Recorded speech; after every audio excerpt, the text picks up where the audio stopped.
আলহামদুলিল্লাহ, আল্লাহ আমার দোয়া কবুল করেছে। দুরূদ ইস্তিগফার আর তাহাজ্জুদ আমার অনেক কঠিন কাজ সহজ করে দিয়েছে। আমার এতদিনের আশা ভরসা শেষ হয়ে যেতে যেতে বেঁচে গেছে। আলহামদুলিল্লাহ। আল্লাহকে ডাকলে মহান আল্লাহ কখনো তার বান্দাদের খালি হাতে ফেরান না। তবে হ্যাঁ, তার জন্য দোয়া করতে হবে, চাইতে হবে। আল্লাহর প্রতি দৃঢ় বিশ্বাস রাখতে হবে যে আমার আল্লাহ অত্যন্ত দয়ালু, মহান। আল্লাহ আমাকে কখনোই ফেরাবেন না। আসসালামু আলাইকুম। কেমন আছেন সবাই? প্রতিদিন একটি করে ভিডিও দেওয়ার কথা থাকলেও বিগত কয়েকদিন ব্যস্ততার জন্য আমি কোনো ভিডিও দিতে পারিনি। তার জন্য আমি আন্তরিকভাবে দুঃখিত। আজকের পর্বের প্রথম দোয়া কবুলের গল্প। আলহামদুলিল্লাহ, আল্লাহ সুবহানাহু ওয়া তাআলা আমার দোয়া কবুল করেছেন। দুরূদ, ইস্তিগফার আর তাহাজ্জুদ আমল আমার অনেক কঠিন কাজ সহজ করে দিয়েছে। আমি গত প্রায় ৪ থেকে ৫ মাস যাবৎ দুরূদ, ইস্তিগফার আর তাহাজ্জুদ পড়ার চেষ্টা করেছি। প্রতিদিন ১০০০ বার দুরূদ আর ইস্তিগফার পড়তাম। আমি গত বছরে ৩টা দেশ এর ভিসা থেকে রিজেক্ট খেয়ে শেষ ভরসা হিসেবে লন্ডনে এপ্লাই করি। এটাই ছিল আমার শেষ ভরসা। আমার পরিবারও বলেছিল যে এরপর না হলে দেশে কিছু করতে হবে। আমার এতদিনের আশা ভরসা শেষ হয়ে যেতে যেতে বেঁচে গেছে। আলহামদুলিল্লাহ। যেখানে বর্তমানে ভিসা প্রসেস হতে ৩ থেকে ৪ মাস লাগে, সেখানে আমি ১.৫ মাসে ভিসা পেয়ে যাই। ইভেন আমার সাথে সেম ডেটে ফাইল জমা দিয়ে যেখানে অন্যরা এখনো নেক্সট প্রসেসে যেতে পারেনি, আমার সেখানে ৩টা ধাপ পার হয়ে ভিসা হয়ে গিয়েছে। তাছাড়া আমার বাবা আর আমার নানা বাড়ির একটা ঝামেলা ছিল। আমি প্রতিদিন এইগুলোর সমাধানের জন্য দোয়া করতাম। আলহামদুলিল্লাহ, এখন আমার চাওয়া সব দোয়া কবুল হয়ে গিয়েছে। পরিশেষে বলবো, আল্লাহর উপর ভরসা রেখে ৫ ওয়াক্ত নামাজের সাথে দুরূদ, ইস্তিগফার আর আল্লাহর কাছে চাইতে থাকেন দোয়া কবুলের সময়। আযান ইকামতের মাঝে, তাহাজ্জুদের সময়, নামাজ শেষে, আসর আর মাগরিবের মাঝে আল্লাহ সবার দোয়া কবুল করেন। সবাইকে শান্তি করুন। আমার জন্য দোয়া করবেন সবাই। ফি আমানিল্লাহ। শুকর আলহামদুলিল্লাহ। ভাই, আপনি শেষ মুহূর্ত পর্যন্ত আল্লাহ সুবহানাহু ওয়া তাআলার উপরে তাওয়াক্কুল রেখে, ভরসা রেখে ইবাদত চালিয়ে গিয়েছেন। দোয়া করতে রয়েছেন যতক্ষণ না আপনার দোয়া কবুল হয়েছে।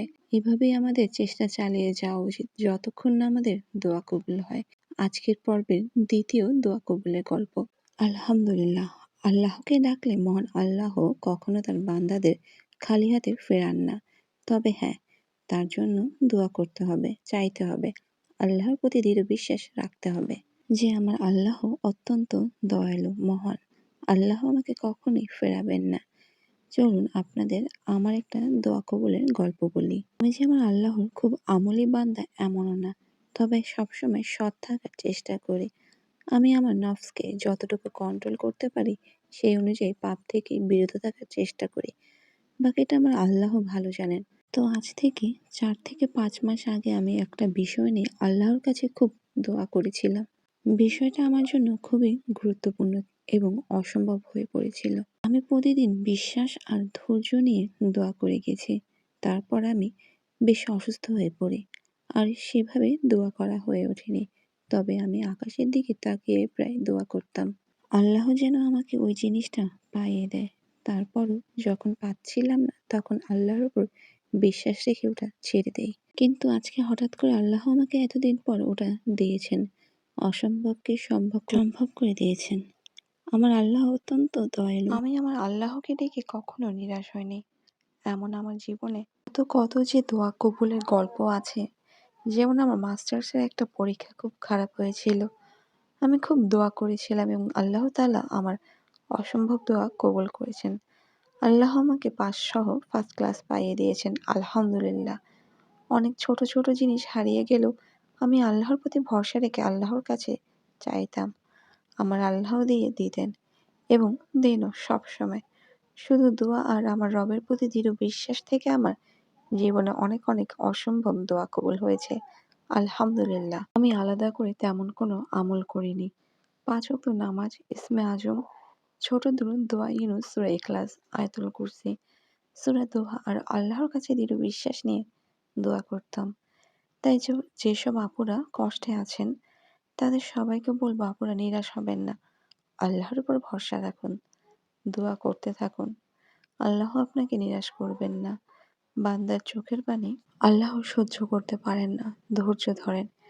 এক না একদিন আল্লাহ আপনার চাওয়া পাওয়া, দুঃখ, কষ্ট, মনের আশা সব পূরণ করবেন ইনশাল্লাহ। আল্লাহ তাআলার উপরে ভরসা রাখুন। আলহামদুলিল্লাহ, প্রায় ৫ মাস ধরে একটা জিনিস আল্লাহর কাছে অনেক অনেক বেশি চাচ্ছিলাম। সবাই বলেছিল অসম্ভব, কিন্তু আল্লাহর প্রতি দৃঢ় বিশ্বাস রেখে দিয়ে যাচ্ছিলাম। দুরূদ, ইস্তিগফার, নফল রোজা রেখে চাইতাম। ইফতারের আগে আল্লাহর কাছে চাইতাম, আমি আল্লাহর এক পাপী বান্দা।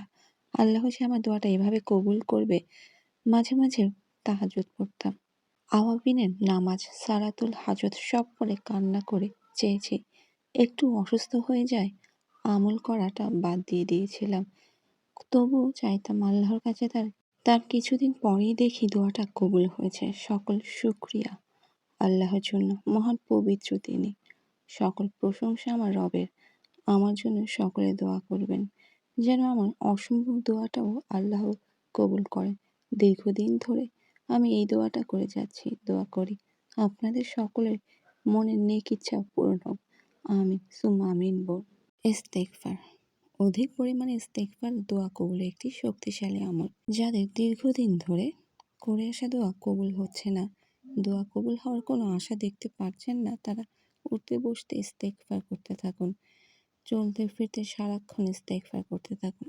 ইস্তেগফার মানে হলো আল্লাহর কাছে ক্ষমা চাওয়া, নিজের কৃতি গুনাহের জন্য মাফ চাওয়া। ইস্তেগফার হিসেবে সাইয়্যিদুল ইস্তেগফারটা সর্বোত্তম। তাছাড়া হাদিসে বর্ণিত যেকোনো ছোট ইস্তেগফারও সারাক্ষণ করতে পারেন ইনশাল্লাহ। এটা কতটা পাওয়ারফুল আমল বলে বোঝানো যাবে না। অনবরত ইস্তেগফার করতেই থাকুন। দেখবেন কিভাবে জীবনের সকল হতাশা, নিরাশা দূর হয়ে যাবে। অলৌকিকভাবে দোয়াগুলো কবুল হয়ে যাবে ইনশাল্লাহ। আর অধিক পরিমাণে ইস্তেগফার করার কারণে যদি আপনি মুস্তাজাবুদ দাওয়া হয়ে যান, তাহলে তো আর কোনো কথাই নেই। হাত ওঠানোর সাথে সাথেই সব দোয়া কবুল হয়ে যাবে। তাই আজকে থেকেই সবাই টার্গেট নিন। যারা ইস্তেগফার করতাম না, তারা আজ থেকে বেশি বেশি ইস্তেগফার করব ইনশাল্লাহ। সবাই চেষ্টা করব দিনের মধ্যে অন্ততপক্ষে ১,০০০ বার, ৫,০০০ বার, ৭,০০০ বার, ১০,০০০ বার ইস্তেগফার করার ইনশাল্লাহ। আল্লাহ সুবহানাহু ওয়া তাআলা আমাদের অধিক পরিমাণে ইস্তেগফার করার তৌফিক দান করুন। আমিন ইয়া আরহামার রাহিমিন। হে আল্লাহ সুবহানাহু ওয়া তাআলা, আপনি আমাদের সকলকে আপনার ইবাদত করার তৌফিক দান করুন। ইস্তেগফার করে আপনার কাছে তওবা করার সুযোগ করে দিন। আপনি মহান, পূত ও পবিত্র। আপনি সকল প্রশংসার অধিকারী। এখন আমি আপনাদের করা কিছু কমেন্টের উত্তর দেব। হাফিজা ফাইদের আপু লিখেছেন, আপু কিছুদিন পরে আমার চিটাগং ইউনিভার্সিটিতে এডমিশন টেস্ট। আমি অনেক কষ্ট করে পরীক্ষাতে মন বসাইছি। আমার চেষ্টা আরও করা উচিত ছিল। যতভাবে পারছি আল্লাহ সুবহানাহু ওয়া তাআলার কাছে দোয়া করছি। প্লিজ আপু পরীক্ষাতে ভালো করার কোনো আমল থাকলে বলবেন, আর আমার জন্য দোয়া করিয়েন। আমার এটা খুব দরকার। আসসালামু আলাইকুম আপু। আপু আপনার জন্য অনেক অনেক দোয়া রইল। ইনশাল্লাহ আপনি ভালো করবেন, এডমিশন টেস্টে টিকবেন আপু।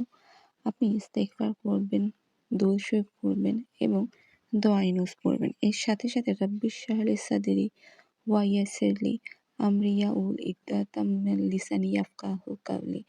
এই দোয়াটা আপনি পড়বেন।